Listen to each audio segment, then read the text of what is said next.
أشهد أن لا إله إلا الله.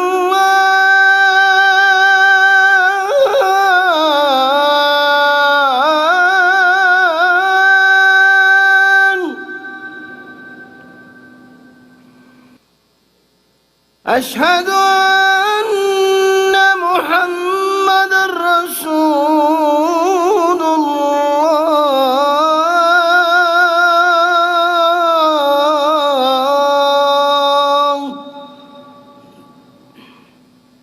بسم الله الرحمن الرحيم. الحمد لله والصلاة والسلام على رسول الله وعلى آله وأصحابه ومن والاه وبعد. Ero toetra tokony hotazominy ireo mpifehivavy. Ny voalohany ary ny lehibe indrindra amin'ireo toetra izay tokony hotazominy ireo mpifehivava dia ny fitazomana ireo didy izay nodidiny Tompo Allahu Jalla wa Ala. Ary ny lehibe indrindra amin'ny izany didy dia ny fiarovana ireo sala anankidimy izay tanterana amin'ny atoandro ary koa amin'ny alina: ny fajry amin'ny maraina, ny dhuhry amin'ny matsagna, ny asr amin'ny folakandra, ny maghrib amin'ny tsofotrandrandra ary ny isha amin'ny alina. Satria izany no fanompoana tena tiany Allahu Jalla wa Ala indrindra amin'ny ireo asa izay tanterahantsika, ary efa nodidiny Allah Azza wa Jalla atsika amin'ny fananganana as-sala amin'ny ireo andin-masina maro amin'ny Qur'an al-Karim. Ary paminany Muhammad sallallahu alayhi wa sallama dia nagnafatrafatra mafy amintsika makasika ny tokony iarovana izany as-sala, ary efa teo amin'ny vavan'ny fahafatesana aza izy dia mbola nilaza as-sala as-sala, izany hoe oka ho arovinareo ny as-sala ary oka ho arovinareo ny as-sala. As-sala noho izany tokony toetra lehibe izay hita amin'ny mpifehivava tsiraikiraiky, ny fiarovana azy, ny fanatanterana azy amin'ny fotoagnany, ary ny fanaovana azy araka ny lalagna izay napetraka ny Allahu Jalla wa Ala amin'izay voarakitra amin'ny Qur'an ary amin'ny izay voarakitra amin'ny as-sunna. Torak'izany ny fagnaboagna az-zaka. Az-zaka dia zony Allah izay napetraka ny amin'ny atsika mpanompony amin'ireo fanagnana izay nomeny atsika. Omena ireo olona manokana izany az-zaka amin'ny fetra manokana avy amin'ny fananana ary amin'ny karazana fananana manokana. Tsy maintsy aboakany zaka ho an'ny ireo izay nomeny Allah Azza wa Jalla volamena 85 grammes miakatra, volafotsy 595 grammes miakatra, ary izany dia indray mandeha agnatiny taona. Ary torak'izany ireo ravim-bola amin'ny fananana ariary na franc na euro izay mahatratra izany fetrany volafotsy na volamena ihany koa dia agnaboagna az-zaka izay hoe 2,5, ary izy indray mandeha koa agnatin'ny taona.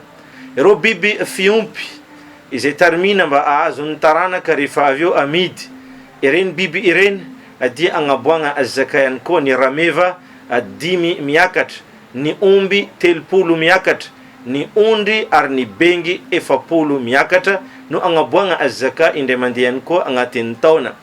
Ireo vokatra atanimbary izay mahatratra any amin'ny 653 kilo miakatra dia agnaboagna az-zaka, fa izy isaka ny vokatra miakatra jerevana ny lanjany rehefa mahatratra an'izany izy dia agnaboagna az-zaka. Ny zaka dia mampitombo ny fananana, magnadio ny fanagnana, magnadio ihany koa ny tompo ny fananana, mametraka azy olona mendrika eo amin'ny fiarahamonina. Ary Tompo Allahu Jalla wa Ala nanambatra az-zaka amin'ny as-sala amin'ny andin-masina maro amin'ny Qur'an, hafatra izay magnambara mana hoe as-sala fifandraisana miaraka amin'ny Allah, ka rehefa tsara fifandraisana ianao miaraka amin'ny Allah, mila tsara fifandraisana ihany koa anao miaraka amin'ny zavaboariny Allah, satria az-zaka dia fifandraisana miaraka amin'ny ireo zavaboary. Mila arovana ihany koa ireo didy rehetra izay nodidiny Tompo Allahu Jalla wa Ala malona iro ray aman-dreny izay karakaraina ajaina omena izay eo ampelatanana ary angatana ny tsara mandrakariva iaretana zakana izay rehetra mafy manjo avy amin'izy ireo. Kolokoloana izy ireo mbola velona ary karakaraina, angatana dua ary anaovana ny tsara maro izy ireo aorian'ny fahafatesana izy ireo.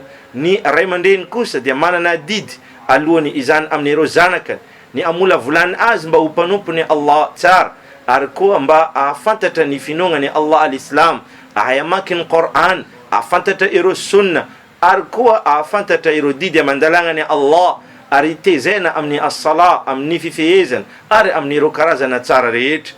Miandry ny valibabena avy amin'ny zanaka, ny ray aman-dreny ka mila karakaraina tsara ny atanim-boly zay vo amokatra izany zanaka izany. Ary ny tsiraikiraiky dia manana adidy amin'ny vady aman-janakany, ary koa amin'ny fianakaviagnany, ary amin'ny mpiarabelany, amin'ny izay eo ampelatagnana izay nomeny tompo Allahu Jalla wa Ala. Ka mila tsara fanomezana, mila tsara resaka, mila tsara ihany koa fiaragna. Ary anisan'ny toetra lehibe izay mendrika ho tazomin'ny ireo mpifehivava ny fiatana ireo zavatra voarara rehetrarehetra amin'ny ireo izay norarany tompo Allahu Jalla wa Ala, manomboka amin'ny ashirky, ny fanompoan-tsampy izay tena fanaovana tsindry azolena, ary koa fametrana ny zavatra tena tsy amrariny, satria Allah no nagnamboatra ary izy no manome ary mitaiza ary mamalavala, manome ny anjara fivelomana, manome ny tsara izay irina miaro amin'ny ratsy, ka izy no mendrika anokanana ny fanompona rehetra, angatana izay irina rehetra, anaovana ny vava, anakinana ny fiainana, ary angatana izay rehetra ilaina amin'ny fiainana, ary izy no isorana tompoina, fa tsy azo na vato olombelogno na fasana na ankoatran'izany amin'ny karazana vata izay sady tsy nagnamboatra atsika, izay tsy mahavita ninina amintsika, tsy afaka manome ninina. Ka ny fanompoan-tsampy dia tena zava-doza ary mandoza ary mampidoza, ka tokony iatana, satria tsy mendrika loatra ny ankoatra ny tompo zagnahary Allah no andefasana ny fanompona eo anatrena Allah izy rery no nagnamboatra ary koa nanome ary mamalavala. Torak'izany miataka amin'ny fisotroana toaka izay magnary ny jery, mandany ny fananana ary mamono ny vatana, ary koa mangala baraka, zavatra izay voarara ary ratsy izany toaka izany. Torak'izany ihany koa ny fangalarana amin'ny zavatr'olona izay nilatsany angovony izy ireo, ary koa ny evokan'izy ireo, tsy azo ataony mangalatra zavatr'olona fa miaritra amin'izay tsy misy, ary mankasitraka amin'izay nomeny Allahu Jalla wa Ala. Tsy mahazo mandainga mavandy ny mpifehivava indrindraindrindra ary ny mpanompony Allahu Azza wa Jalla marina. Ny vandy dia zava-doza ary tena tsy anisan'ny toetra ny pino izany vandy izany. Ny famitipitana dia toetra ny mpitsara velatsy, ka iatana tanteraka izany famitipitana izany, miaraka amin'izany ny fandengana, anisan'ny toetra ny mpitsara velatsy. Tazomina ny toky izay nomena, ary koa tazomina ny fifanekena izay niaragna, fa tsy mamitapitaka. Ary tsy azo atao ny mangalatra balansy, ny mangalatra fanagnan'olona amin'ny alalan'ny apitaka, mipezy entana avy amin'olona complet, fa rehefa manome dia mikatramo, izany dia zava-doza mampidoza mifananana. Ny mitsikotsik'olona dia mandoza, ary koa tahaka ny anao mizara ny hatsaragna nataonao na mangala ny haratsiagna nataon'olona, izany no endrika ny fitsikotsikona olona izany. Endrika Allahu Azza wa Jalla nametraka izany fitsikotsikona izany dia tahaka ny hoe anao mihinany enany rahalainao izay maty, ahoana ny vesatra an'izany. Ka torak'izany koa ny fitsikotsikona olona.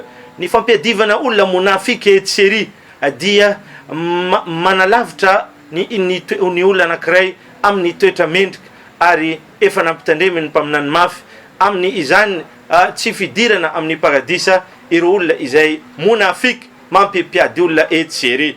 Ary ny série sy ny film izay ahitana ireo karazana zavatra vetaveta maro, tokony iatana ny fijerevana azy andavanandro, indrindraka amin'izao volana Ramadan izao. Ny lamozika dia feon'ny devoly, feon'ny shaitan mitarika any amin'ny filana, ary koa ny fijangajangana, tokony iatana tanteraka. Ary ny olona izay nametraka lamozika ampony dia tsisy intsony toerana ny Qur'an, satria Qur'an teniny Allah, ny lamozika dia teniny shaitan. Ary tokony iatana ireo zavatra rehetra izay voarara, izany no toetra lehibe tokony ho tazominao ry mpifehivava, ka arovny fifehezam-bavanao amin'ny fiarovana ireo didina Allah ary amin'ny fiatagna ireo zavatra norarany Allah. Makasitraka hadha wa jazakum Allahu khaira. Wassalamu alaikum wa rahmatullahi wa barakatuh. اللهم إنا نحمدك ونستعينك ونستهديك ونستغفرك ونتوب إليك